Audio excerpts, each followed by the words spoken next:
It was a golden afternoon, the kind of day when sunlight poured through the windows of the Grand Kensington estate and painted the marble floors in honey-colored streaks. Yet inside that mansion, a silence lived so heavy it felt unnatural. Not the peaceful silence of tranquility, but one filled with shadows, questions, and secrets. 8-year-old Serenia sat in the corner of her room with a porcelain doll in her lap. Her father, Victor Harland, one of the wealthiest men in the city, believed his only daughter was deaf, believed she had been that way since birth.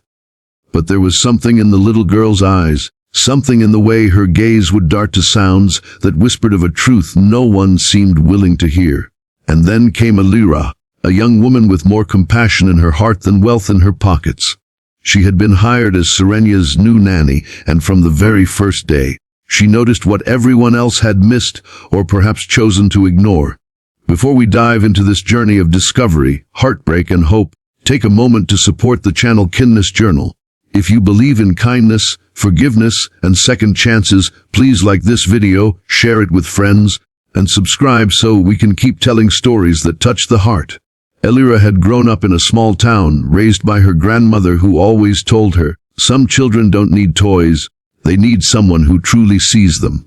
Perhaps that was why she instantly noticed Serenia's tiny flinches at the rustle of the curtains or her head turning ever so slightly when a bird sang outside the window. She wasn't just staring blankly into space as her father believed.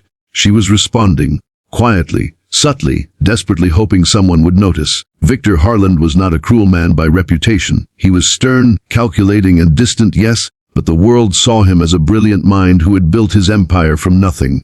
Yet behind closed doors, he carried grief like a heavy chain. Serenia's mother, Alessia, had passed away when Serenia was just a baby. Victor had clung to the diagnosis that his daughter was deaf as though it explained her silence, her withdrawn nature, her failure to speak to him. It was easier to accept a medical verdict than to confront the possibility that something deeper was wrong. Something connected to his own choices as a father. One afternoon, Elira set a teacup down on the little table in Serenia's playroom, deliberately letting it clink against the saucer. Serenia's eyes flickered, not toward the cup, but directly at Elira's hands. Elira's heart skipped. She tried again, dropped a crayon on the wooden floor.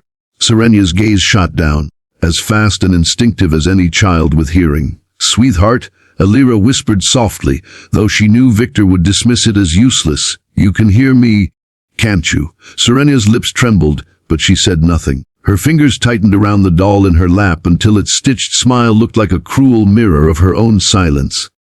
The days turned into weeks, and Elira's observations grew stronger. Serenia responded to footsteps in the hallway. She flinched when a door slammed. Once, when Elira hummed a lullaby absent-mindedly while folding laundry, Serenia's head tilted, her expression softening as though a memory stirred deep inside her. But every time Elira tried to draw her out, the child retreated like a frightened bird. Elira realized it wasn't deafness that bound Serenia in silence, it was fear. But fear of what? One evening, Victor entered the playroom while Elira was arranging Serenia's drawings. His tall frame filled the doorway, his suit immaculate as always, his expression unreadable.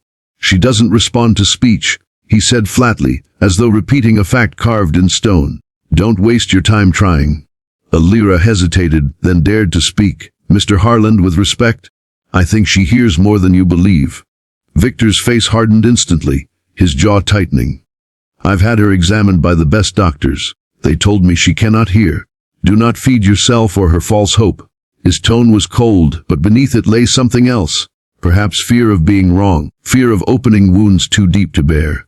That night, Elira sat awake in her small attic room above the grand halls. She replayed Serenia's reactions in her mind, the child's eyes brimming with something unsaid. She knew the truth was there, buried beneath layers of pain. She had to uncover it, no matter the risk. The breakthrough came on a rainy afternoon. Thunder rolled across the sky and the windows rattled with each strike. Serenia sat curled on the rug, hugging her doll. When a particularly loud crack of thunder split the sky, Serenia screamed. Not a silent scream, not a whisper of breath, but a sound, raw, terrified, real. Elira's heart nearly stopped. She knelt, pulling the trembling girl into her arms. "You can hear? Oh, my brave girl, you can hear!" she whispered through tears. But Serenia shook her head violently, covering her ears with her small hands. Her lips formed broken words Alira could barely piece together. No daddy, no talking bad ow. The weight of those words hit Alira like a stone. This wasn't about deafness. This was about a child who had been silenced, not by nature, not by God, but by fear of speaking, fear of being punished. Alira's stomach twisted with dread.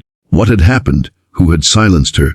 She knew she had to tread carefully. Victor's denial was iron strong, and Serenia was too fragile to push. Alira began to spend hours coaxing her gently, never pressuring, always encouraging. She used songs, claps, even the sound of rain. Slowly, Serenia began to whisper, just sounds at first, then fragments of words. She never spoke when Victor was near. Whenever she heard his footsteps, she would fall instantly silent, her small frame stiff as a board. It was in that silence that Alira finally understood. Victor wasn't cruel, but his grief had become a prison for his daughter. He had refused to believe she could hear because, deep down, he was terrified of hearing her voice. The voice of Alesha's daughter, the voice of a child he didn't know how to comfort. His denial had trapped Serenia in muteness, and she had learned to equate speaking with loss. Alira knew she couldn't let this continue. Serenia deserved freedom, deserved to laugh and sing and live without fear.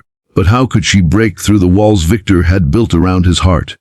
The answer came one morning when Serenia was coloring by the window. Alira began humming again, softly, the same lullaby from before. Serenia's lips moved timidly, whispering the melody back. Her voice, fragile as a bird's wing, filled the room. Alira's eyes burned with tears. That was the proof, living, undeniable proof. She made a decision. That evening, when Victor came home, she asked him to join them in the playroom.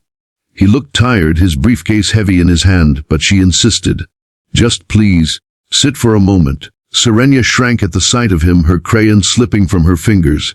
Alira gently took her hand. It's okay, sweetheart. I'm here. She looked at Victor, then began to hum. Slowly, Serenia opened her mouth. Her voice trembled, cracked, but carried the tune. Victor froze, his eyes widened. Disbelief etched into every line of his face. The briefcase slid from his hand, thudding against the floor. Shush, she spoke. His voice shook. Alira nodded, tears streaming down her cheeks. She's not deaf, Mr. Harland. She's been able to hear all along. She was just too afraid to disappoint you. Too afraid of losing you like she lost her mother.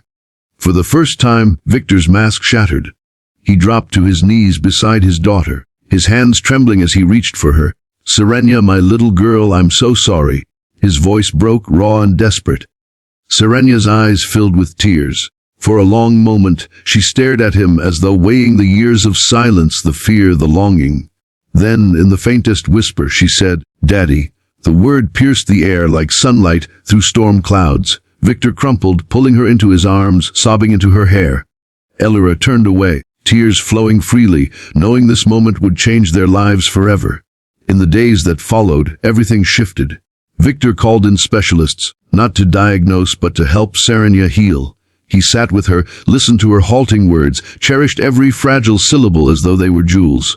For the first time, the mansion echoed with laughter, with bedtime stories read aloud, with the sounds of a little girl finally free. Alira knew her time as nanny might not last forever, but she didn't care.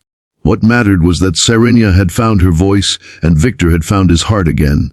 Dear viewers, if this story touched your soul, if it reminded you of the power of patience, love, and truly seeing those who feel invisible, please support Kindness Journal by liking this video, sharing it with others, and subscribing for more stories that heal and inspire. And one special request: comment below what voice means to you, whether it's courage, truth, or the love of someone who finally listened. Because sometimes, the most powerful sound in the world is not music or laughter. It's a single word spoken by someone who was once silenced.